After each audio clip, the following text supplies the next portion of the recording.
Hello, everybody. Hope you're doing well. Um, I want to wish everyone a wonderful weekend. Um, we've got nearby wildfire, which is kind of interesting. Also, very expected. Mainly, that's because we have had higher than usual temperatures this year. And in fact, when it comes to local high temperatures, right now we uh, are averaging about 10 to 12 degrees Fahrenheit higher than we normally would have this time of year. And so, this, of course, all runs consistent with what we've been hearing with um, temperature readings all over the world. And so, it's no surprise. And in fact, what's also no surprise is that this will very likely be one of the coldest years uh, forecast, at least for the next few decades or so, or even centuries. So um, I guess I've already sort of emotionally began to brace for the long-term consequences of issues with climate change, and so in a way, I've kind of already accepted that's just the way it's going to be, and so you know I'm it's just part of the reality of living on this planet. We just have to deal with whatever the planet mets out. Unfortunately, the root cause is human activity, very generally, and that's the thing about reality. I know that as I've grown older, I recognize that there's just no shortcuts. Um, there's no there's no shortcut without a trade-off.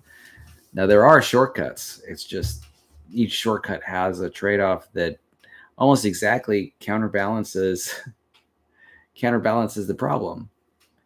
Um, One example is using hydrocarbons to fuel our civilization, which sounded early on like a really great idea, but when it comes to reality, you can't get something for nothing. And for the longest time, about 120 years at least, maybe 500 years, we've been burning hydrocarbons, and things have not been changing so much until now, right? Certainly the last 20 years, 40 years, things have become very noticeable for most. And and you know what? It's almost like choose your poison, because when it comes to energy, the planet Earth is just not the most awash in energy that we'd like it to have, and so we're having to scrounge for energy, and we've done so very effectively, burning hydrocarbons, and it's there are consequences to that. Like I was mentioning, it doesn't matter what source of energy you're looking for. There's also consequences. Nuclear energy is another source, but there are long-term consequences to that. Um, the radioactive material that's created as a result. We just have to section off part of the planet and just allow the waste to continue to dwell there for what might very well be hundreds of thousands to millions of years. And that again is another trade-off. There's limited space on the planet, and so there are also limited places where it is sufficiently safe to place a lot of that radioactive material. And so there's a trade-off.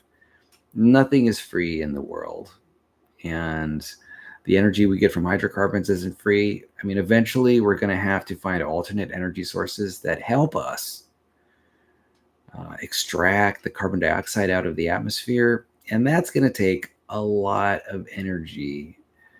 Um, you know, if you burn a gallon of gas, now I don't know how much of that gallon is carbon dioxide, but I imagine, let's say, and I'm not really sure what the density of um, of gasoline is, but we can just say that 1 pound of gasoline probably, I'm guessing, might liberate a half pound of carbon dioxide. I don't know, because there's also water that's liberated and ash that's liberated and other things that are liberated.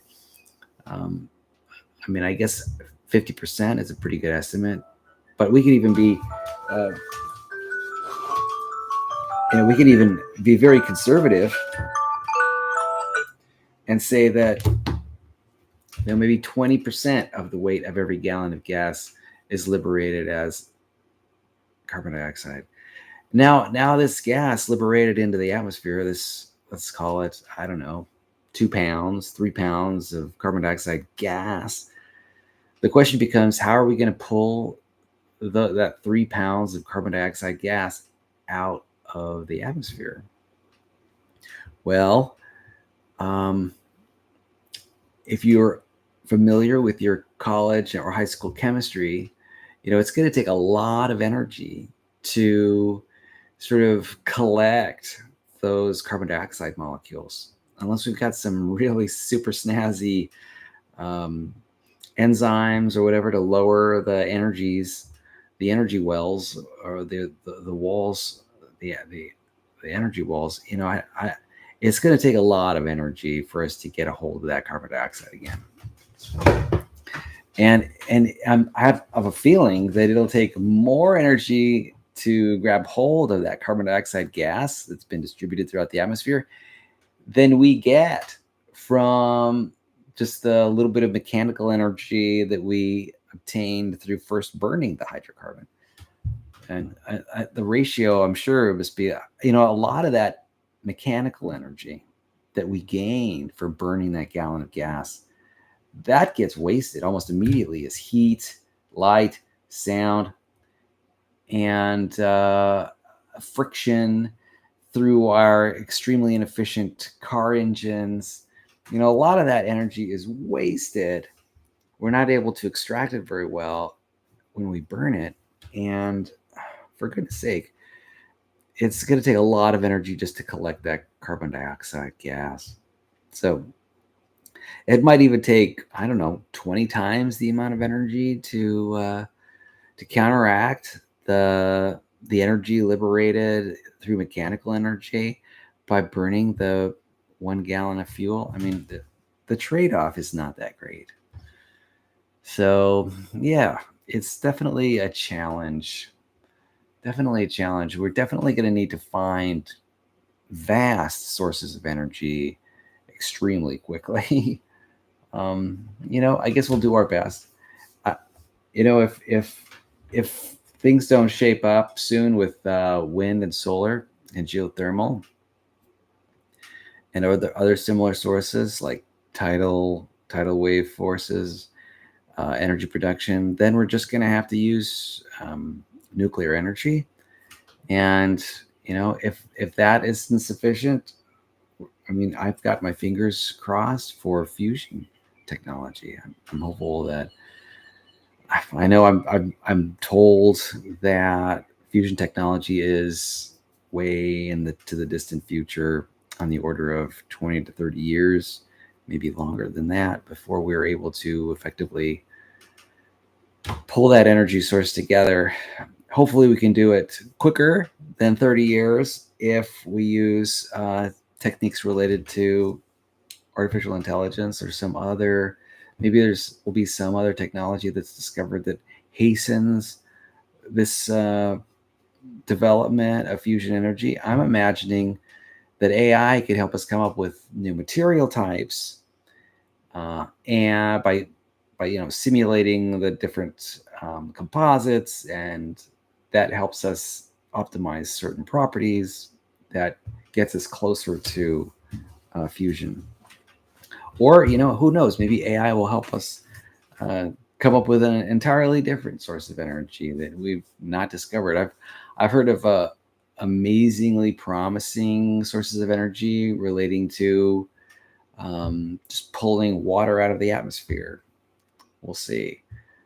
It's funny how over the years, and I've been witness to a lot of these like new invention ideas about sources of energy that just never materialize, like perpetual motion machines. Um, for example, cold fusion. I remember when I was a kid reading in a Scientific American magazine that cold fusion was just around the corner. That is like room temperature fusion. That definitely never got much further than a few magazine articles. And I was hopeful too. Like what was it during the 1990s? People were talking about hydrogen and fuel cells and all these amazing technologies which exist today, certainly, but it definitely hasn't been the revolution that a lot of people were promising. And so, yeah, it just so happens that we live in a corner of the universe that doesn't happen to have a lot of energy. I mean, we've got kinds of energy that we are having difficulty tapping into, like fission and fusion. But I don't know. The nice thing about hydrocarbons is that it is so available, and and in a way, the Earth has been saving up these hydrocarbon fuels for a long time. We're talking about decaying plant matter that was laid down in swamp areas for millennia, and basically this is solar energy that plants have gathered through photosynthesis. And it's been storing up for many millions and millions of years. Of course, I'm sure there are other mechanisms, but there's a limit to the amount of energy that's available. And even if we hit if we do a lot of burning, I mean, it's great to have that energy, but at what cost, right? The cost may be just too high to bear. And, that's just, again, like I mentioned, that's just part of reality. There's something about reality which doesn't allow you to, there's no free lunch in reality. And it's funny how that relates to food, because it's very apropos. People think about like new diet plans or processed foods or even medications that help people lose weight. It's actually a fairly simple equation: energy in equals energy out, and in many respects, that's always true. I mean, we're talking about a law of thermodynamics here, and energy can neither be created nor destroyed, and there are consequences to any kind of weight loss, and I only wish it was as easy as getting some kind of restraint around a stomach through a surgical means, or I only wish it was so easy as taking a shot of Ozempic to get the GLP-1 hormones moving around. I only wish it was that simple, but it's not that simple. Yeah. Part of the key when it comes to weight loss is part of the balance is whether you're willing to eat vegetables or take these extreme measures. And a lot of the time, people, instead of choosing to eat lots of vegetables, choose these extreme medical procedures. And that's not to say they don't work, because they totally work. They work. Some of them work short term, some of them work long term. They work. And unfortunately, it's a statistical thing. There's a certain probability that it'll work for some and not work for others. That's just a given. But it's just there's always a trade-off. So the question is, like, if you're taking Ozempic, um, yeah, there's a problem with the cost being too high for many people and their insurance companies, and there's a problem with injecting yourself with a needle. A lot of people are concerned or afraid of that. But there are other problems. A lot of eating happens to do with habit. And if those habits are not constructively worked on, and we're talking about things that are as deep down as mindset, um, and they're granted, it's hard to manage mindset. It's not an easy thing to do. We're talking about behaviors like food choices, which is a challenge. I mean, that's totally difficult. Weight loss is not an easy challenge for anyone. After all, human beings, we genetically derive traits that were evolutionary advantageous over the millennia. And now our food environment just shifts like turns on a dime. And we're sort of at a loss as human beings about how to manage this changing environment. It's completely natural for us to be concerned about, um, these diseases like diabetes and heart disease and cancer. And, the food environment makes it such that it's very easy to trip and fall, especially with, I mean, it's like the combination of just not only the food choices that are available, like readily available, the processed foods I'm referring to, but also the modes of advertisement and communication. We live in the information age, and anybody has pretty much anyone in the world has access to the best information, health information available. Certainly, if they have access to the internet or access to someone that has internet access. But even then, I don't know. It's a challenge. It's a challenge. There's just no shortcuts, friends. I wish there were. I wish there were shortcuts. I wish there was shortcuts without consequences, but there are always consequences. You know, and that's the same thing is true for say healthful activities. Like a lot of people work out at the gym or they do a lot of cardio, and there are wonderful benefits that arise from doing exercise. And there are also problems as well, particularly for, like, say, I don't know, amateur bodybuilders or whatever. There are injuries that are going to be taking place. In a way, you just have to accept it. There's this trade-off. If you're going to be going to a gym and exerting yourself near your limits, you can only imagine just how natural it is to have periodic injuries. That's just part of the game. That's just part of the game. And, it's true. There's so many things in civilization. Like, oh, you want to drive in your car and go from point A to point B very quickly. Okay, great. That's no problem. You can do it economically this way. Go at it. And what's often neglected is there's the trade-off as it relates to the risk to your safety. It relates to money and, say, the cost of maintenance and repair. There's the risk of getting into an accident and losing your life. I mean, it's great. It's great that we have these amazing capabilities. It's great that we have computers. And again, computers is also not a place where a person could get away scot-free with stuff. Oh yeah, so we're going to need mines, the drill for precious metals,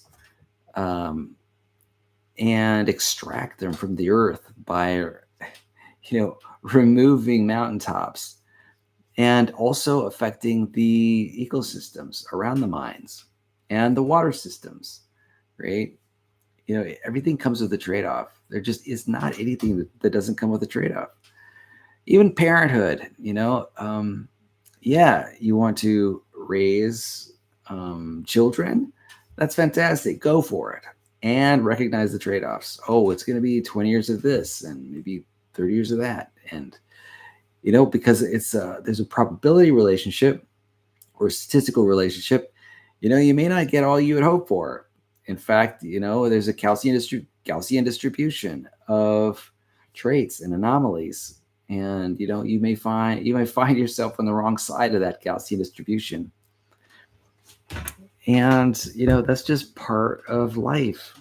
Yeah. And everybody gets to learn it. In a way, it's even people who are like billionaires or whatever. It's great that the $1 billion, whoever has it, gives them access to amazing experiences. And there are also other problems related to that. Quite often, if you have lots of money, it's harder to develop, I guess, friendships, even romantic relationships, because there are challenges. There might even be, you also might be within a circle that surrounds you that sort of feeds you the information you want to hear. You might rely on that. Without people saying no to you on a regular basis, then there are certain areas of emotional maturity you just don't reach because there's no room for disappointment. And anybody who's been alive for any period of time knows that disappointment is just part of life. That's just how things operate in the world, and it relates very clearly to this problem of no shortcuts. There's always a trade-off, always. So yeah, you can get $1 billion on one side, but then maybe there's fame, or maybe there's a tight schedule, or maybe there's, who knows? I don't know. For every person, it tends to be a little different. So don't assume. I think people do assume that if they have $1 million, their life just gets easier. And there's that musical number. It says more money, more problems, and in many respects, that's true. Especially if people have lots of money, then they sort of drop their inhibitions against spending. And so, for simple activities like going from point A to point B, they might spend a lot more money just getting from point A to point B than a regular person might. And those habits die hard, and there are challenges. And here's the thing. The human brain also becomes accustomed to whatever situation is before us. Our external situation. The human brain just, what might be like, for example, let's say we have $1 billion and we buy this amazing Mercedes car. I don't know. I just pull that name out of my hat. But what is the problem with that? Well, there's no problem. After you receive your car, you feel great. You feel fantastic, maybe on top of the world, because this is the car you've been dreaming of. It is your dream car. Then 6 months passes. Okay. Your dream car has transitioned into becoming your daily driver car. And you're able to learn like areas where that car isn't just quite meshing with your personality or whatever. You just become used to it, right? You take your car for granted because, well, you're in it every day. And so a person who does that might think, oh, their Mercedes is not a big deal. And they might even acquire an interest in, just a car that's a step up, even from that car. Or they may convince themselves that they want something different just because they've gotten used to the old excitement for the old car is just not there anymore. It's pretty hilarious. It's hilarious. So there's features of reality that make it impossible to make a gain without a trade-off. That's absolutely real. And then there's another aspect of reality, and that has to do with psychology, where we're on this hedonic treadmill, and as soon as we acquire something through energy, time, effort, and we feel fantastic about it.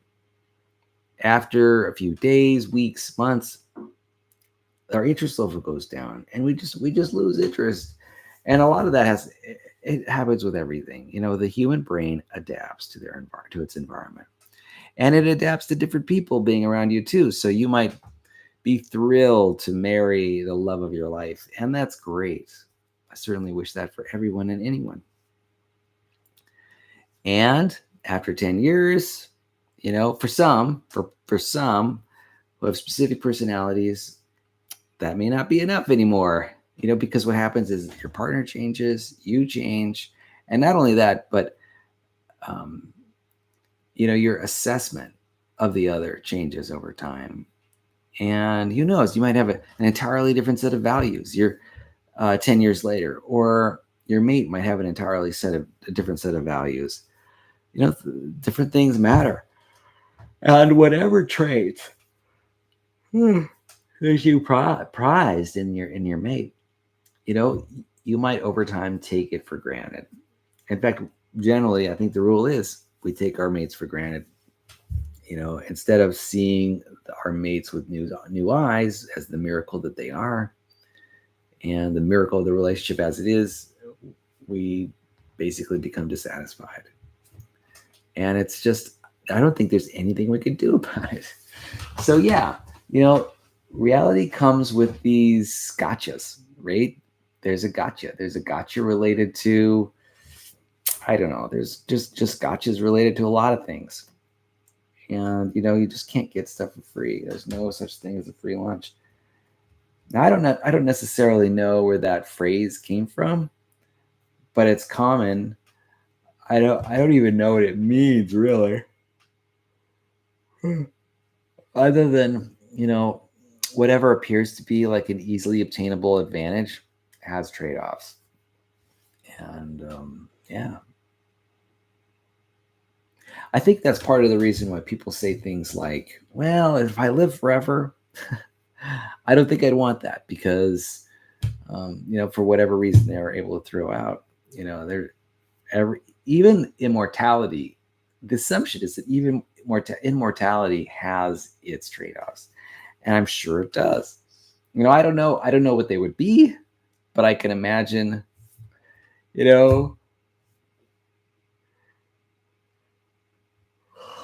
what could be a trade-off of immortality? Let's say tomorrow we use CRISPR-Cas9 technology to turn your maximum lifespan from 100 years old to 1,000 years old, or even 1,000,000 years old. I mean, I don't know what the consequences would be for that, because you can't know about something that doesn't exist, which is treatment that removes old age. But I have a feeling that even if there was such a treatment, there would be a lot of areas that people needed to consider before they took the leap. I'm sure there would be like certain treatments which might be painful, or you might lose loved ones, or I mean, who knows what there could be. I don't know. Oh boy, I'm starting to get tired, and so I think I'm going to try to get some sleep. But anyway, I wanted to just touch base with you today and say hi and talk a little bit about wildfires and climate change, and how, as much as we want there to be like this super state where we'll just stay in that permanently and we'll be permanently satisfied, unfortunately I don't think that's even possible with the human brain as it is, and with reality as it is. Reality is filled with all kinds of rules that make sure that you can't get something for nothing. We're talking about conservation of energy, typically, but there are other principles out there that are just as ironclad, where you just can't get something for nothing. At least for not very long. And I'm considering something like Heisenberg's uncertainty principle, right? With that in considering Heisenberg's uncertainty principle, You can get a little, sometimes you can get something for nothing, but you can't get very much for very long. Anyway, in fact, we've got mathematical equations that dictate that very fact, that you can get something, you can learn about a particle's position, but not its velocity. Or you can learn you can know about its velocity perfectly, but you can't know its position. It's like these incredible trade-offs, which are just built into the fabric of reality, right? Anyway, thanks for the entertaining intellectual conversation. I appreciate it. See you later, everybody.